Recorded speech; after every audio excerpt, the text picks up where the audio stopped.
Hello বন্ধুরা, তোমরা সবাই কেমন আছো? আমি আজও আবারও চলে এসেছি একটা নতুন ধরনের ব্লগ ভিডিও নিয়ে। দেখো, আজকে রাস পূর্ণিমা আছে। এই রাস পূর্ণিমাতে আমি ঠাকুরকে কি কি রান্না করে দিই তোমাদের কাছে দেখাচ্ছি।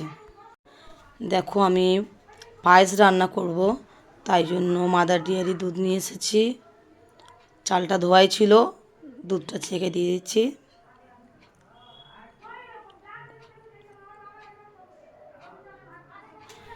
আজকে যেহেতু রাস পূর্ণিমা, সেহেতু ঠাকুরকে একটু পরমান্ন করে দেব, আর একটু লুচি তরকারি করে দেব। এমনিতে আমি ব্যবসা করি, তোমরা সবাই জানো, তার মধ্যে থেকেই আমি সময় বার করে এগুলো করি। তাই আজকের আমার ক্যামেরা ধরার মতো কেউ নেই। মেয়ের পরীক্ষা, মাধ্যমিকের টেস্ট হচ্ছে, আর চুনাই বাড়িতে চলে গেছে। দেখো, আমি এদিকে ময়দাটা আমার মাখাই ছিল, মেখে রেখেছিলাম। লুচি করছি, লুচি আর একটু তরকারি করব আলুর। বন্ধুরা, আমি সমস্ত ভিডিওই যে করি, আমি আমার মোবাইল থেকে করি, আমি ক্যামেরা থেকে করি না। ওই জন্য স্পষ্ট হয়তো তোমাদের কাছে যায় না। তাও যেহেতু আমি ভিডিও করতে ভালোবাসি, তাই ছোটোখাটো ভিডিও তোমাদের সামনে তুলে ধরতে চাই।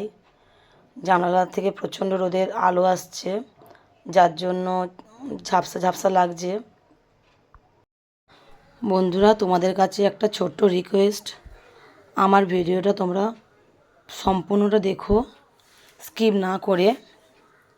কারণ অনেক কষ্ট করে একটা ভিডিও বানাতে হয়, সেটাতে যদি ভালো ভিউজ না আসে আর ইচ্ছে হয় না কোনো ভিডিও করি। আমি এই প্রথম প্রথম ব্লগ ভিডিও বানাচ্ছি, অনেক ভুল ত্রুটি হতেই পারে। তোমরা এটা আমাকে বলো কোথাও ভুল ত্রুটি আছে, অবশ্যই আমি সেটাকে শুধরে নেওয়ার চেষ্টা করব, বা আরও ভালো ভালো ভিডিও তোমাদের সামনে নিয়ে আসতে চেষ্টা করব। দেখো বন্ধুরা, আমি লুচি বেলছি আর ভাজছি। আস্তে আস্তে সবগুলো আমার রান্না কমপ্লিট হয়েও আসছে। এদিকে তোমার পায়েসটা হচ্ছে, আর ওদিকে লুচি লুচি হয়ে যাওয়ার পরে তরকারিটা করব। শুধু আলুর তরকারি করব, অন্য কিছু করার সময় হবে না অত বেশি কিছু, কারণ বেলা 9টা হয়ে গেছে। দোকানটাও খুলব, কাস্টমার ফোন করছে। সব কিছুর মধ্যেও আমার ভিডিও বানাতে ভীষণ ভালো লাগে, যার জন্য আমি ভিডিও এর এত ব্যস্ততার মধ্যেও করি। তাই তোমাদেরকে বলছি, আমার ভিডিওগুলো একটু দেখো, একটু সময় দিলে তোমাদের এমন কিছু ক্ষতি হবে না, আমার ভালো লাগবে একটু ভিউজ হলে। যেহেতু প্রত্যেকটা মানুষের তো কিছু না কিছু শখ থাকে, আমি এত ব্যস্ততার মধ্যেও ভিডিও বানাই, এটা আমার শখ, খুব ভালো লাগে। আমি তো আমি এমন ভিডিও করি না যেটা খুব খারাপ লাগবে কারোর কাছে, কারণ আমারও কিছু নিজস্ব কোনো রুচি আছে, যে আমি এমন ভিডিও বানাবো তোমাদের ভালো লাগবে না সেরকমও চাই না। কারণ আমি আরও ঘরের খুঁটিনাটি কাজ সেগুলো দেখাতে চাই না, কারণ সবগুলো ভিডিওর মাধ্যমে সবার সামনে তুলে ধরা যায় না। সেটুকু কাটছি আমার আছে। তো বন্ধুরা, বারে বারে একই কথা বলছি, তোমরা একটু ভিডিওটা দেখো। আর কোনো নতুন বন্ধু যদি আমার ফেসবুক থেকে দেখে থাকো, তাহলে আমার ফেসবুক প্রোফাইলটিকে ফলো করে দিও। আর যদি ইউটিউব থেকে কেউ দেখে থাকো, তাহলে অবশ্যই আমার চ্যানেলটিকে সাবস্ক্রাইব করে দিও, আর বন্ধুদের সঙ্গে বেশি বেশি শেয়ার করো। যেহেতু ভিডিওটা আমি একাই করছি, কেউ নেই, সেহেতু ভিডিওটা একটু লেন্দি হয়ে গেছে। কারণ আমি দূর থেকে করছিলাম, রান্না করছিলাম, ঠাকুরের রান্না করতে করতে আমি বারে বারে মোবাইলে হাত দিতে পারছিলাম না, ক্যামেরাটা মানে মোবাইলটা একটু দূরে ছিল।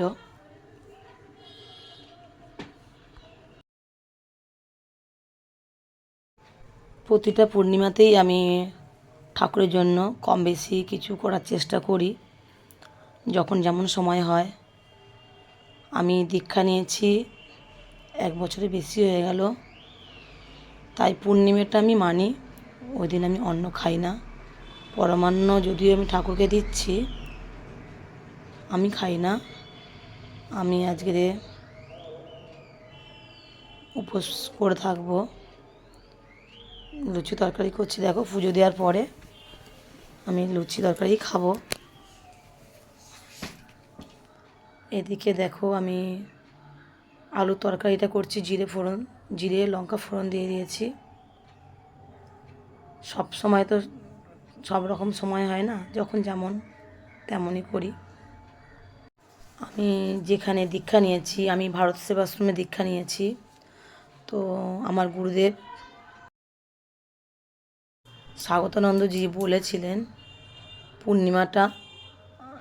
প্রতি পূর্ণিমাতে ঠাকুরকে ভোগ নিবেদন করতে। তাও আমি ওনার কথা মতোই চেষ্টা করি, যখন যেমন পারি ঠাকুরকে একটু ভোগ দিই। একটু তাড়াহুড়ো করছি, কারণ অনেকটাই দেরি হয়ে গেছে। সকালবেলা এই সবাই মিলে গল্প করতে করতে একটু সময়টা বেরিয়ে গেছে। প্রতিদিনই ওটা আমরা করি, চা খেতে বসে একটু আড্ডা মারি। তো বন্ধুরা, আমি তো আমার মতো করে এরম ভোগ দিচ্ছি। তোমরাও কি রাস পূর্ণিমায় ঠাকুরকে কিছু ভোগ দিচ্ছ? তাহলে আমাকে কমেন্টে জানিও কিন্তু। এদিকে তো আমি জন্মদিনে গবলুকে গিফট পেয়েছি। তা গবলুকে তো আছেই গবলু, তাই যে কোনো কিছু করি গবলুকে না দিয়ে তো খাওয়া যায় না, তাই গবলুকেও দেব।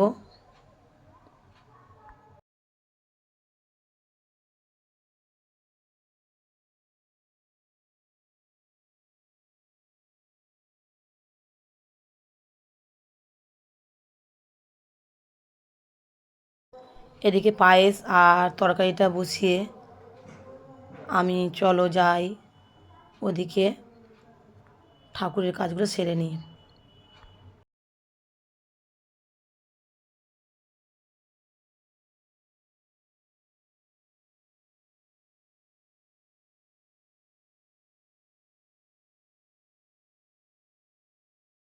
দেখো আমি ঠাকুরের বাসনগুলো মেজে গুছিয়ে রেখেছিলাম। তো চলো ঠাকুর ঘরে যাই, ফল টলগুলো কেটে রেডি করি।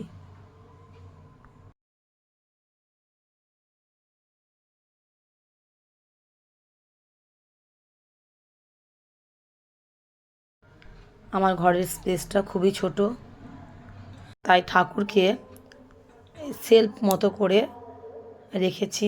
অনেক ঠাকুর আমার ঘরে আছে, দুর্গা মা আছে, লোকনাথ বাবা, লক্ষ্মীনারায়ণ, গণেশ, মা কালী মা, মানে সব রকমের ঠাকুর আছে। তা ছোট্ট একটা সিংহাসনে ধরবে না, ওই জন্য ঠাকুরের একটা সেলফ করে নিয়েছি। সেলফের মধ্যে সমস্ত ঠাকুর আছে। একটু গুছিয়ে নিচ্ছি। দেখো ফলটা কেটে নেব, ফুলগুলো আগে ঢেলে নিলাম। দেখো এগুলো সব আমার বাগানের ফুল। বাগানের শিউলি গাছ আছে, ছোটো গাছ, কিন্তু যেটুকু ফুল হয় আমার হয়ে যায়। ঠাকুরের চুনায় সকালবেলা নিয়ে আসে গুড়িয়ে। কদিন আগে তো তোমাদের বাগানটা দেখিয়েছিলাম ভিডিওতে, ছোট্ট একটু বাগান, টুকটাক দু একটা ফুল গাছ সবজি লাগাই, তাতেই খুব আনন্দ লাগে, খুব ভালো লাগে আমার। ঠাকুরের জন্য ফল কাটছি, আর গুবলুর জন্য তো চকলেট আছেই, একটু মিষ্টি, চকলেট, ফল, পরমান্ন, তার পায়েস, লুচি তরকারি, ব্যাস।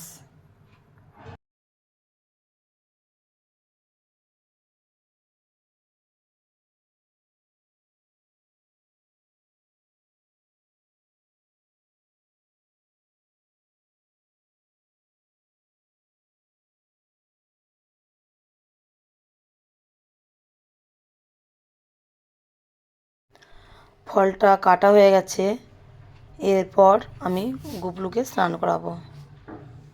গুবলুর চুলটা, মুকুটটা খুলে রাখছি, জামা কাপড় খুলিয়ে গুবলুকে ঘি মাখালাম। ঘি মাখানোর পরে গুবলুকে স্নান করাবো। স্নানের জলে গোলাপ জল, অগুরু, গঙ্গা জল, চন্দন বাটা দিয়ে স্নান করাবো। ঘিটা ভালো করে মাখিয়ে নিচ্ছি। তারপরে যে জলটা রেডি করে রেখেছিলাম আমি, সেটা দিয়ে স্নান করিয়ে নেব। এরপর একে একে আমার শিব ঠাকুরও আছে, শিব ঠাকুর, কুর্ম দেবতা আছে, লক্ষ্মীনারায়ণ আছে, সব ঠাকুরগুলোকে একে একে স্নান করিয়ে নিচ্ছি। সবগুলো দেখাতে গেলে বন্ধুরা ভিডিওটা অনেকটাই লেন্থি হয়ে যাবে, তাই সবগুলো দেখানো সম্ভব হলো না।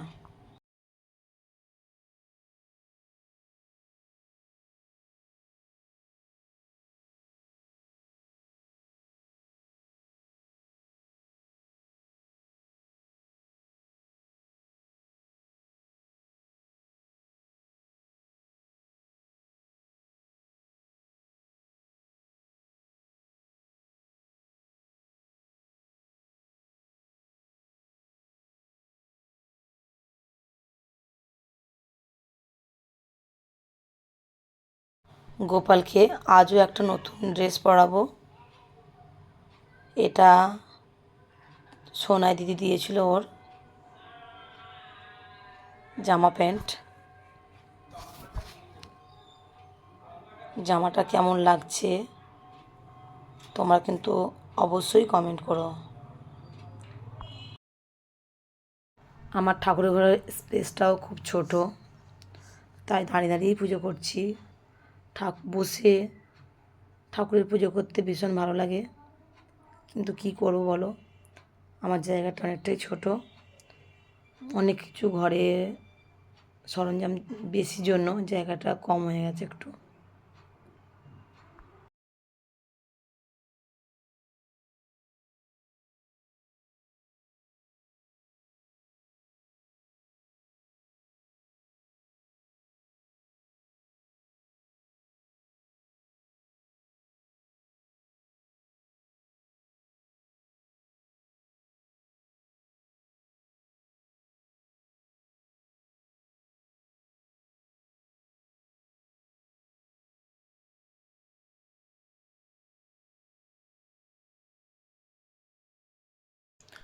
দেখো বন্ধুরা, লক্ষ্মীনারায়ণ আছে পেতলের, লক্ষ্মীনারায়ণ ঠাকুরকে স্নান করাচ্ছি। স্নান করানোর পরে ড্রেস পরাচ্ছি। ড্রেস পরিয়ে সিংহাসনে বসালাম।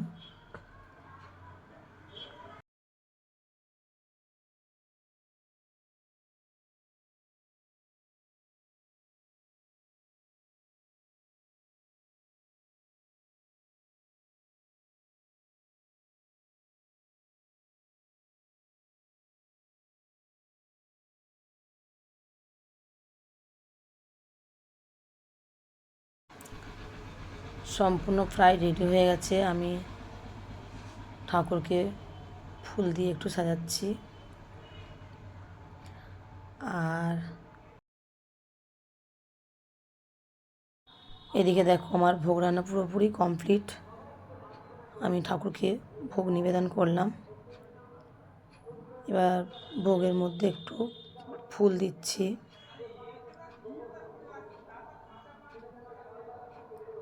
দেখো লুচি তরকারি আর পায়েস, আলুর তরকারি।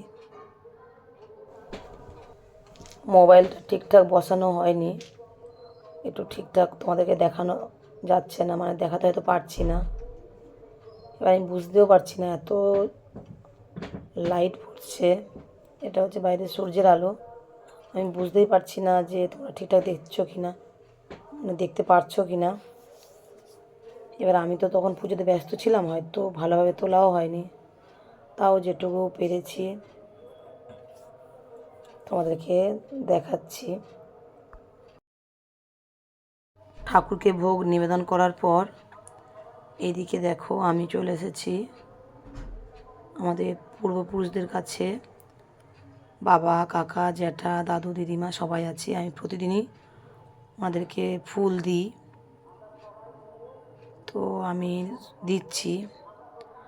আমার বাবা চলে গেছেন, আজ 1 বছর হলো। কালকেই আমার বাবার কাজ, কিন্তু আমি যেতে পারবো না, মেয়ের টেস্ট পরীক্ষা হচ্ছে, তাই মনটাও খারাপ লাগছে, যেতে পারবো না, কিন্তু কিছু করার নেই, মেয়ের পরীক্ষা, আমি যাব কি করে।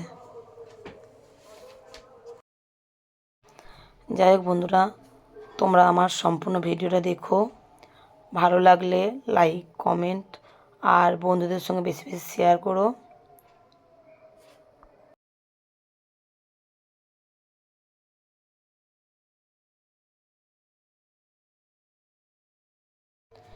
এদিকে দেখো বন্ধুরা, আমি আজকে যে শাড়িটা পরেছি এটা আমাকে মিনাদি দিয়েছে, মিনাদি গিফট করেছে আমাকে।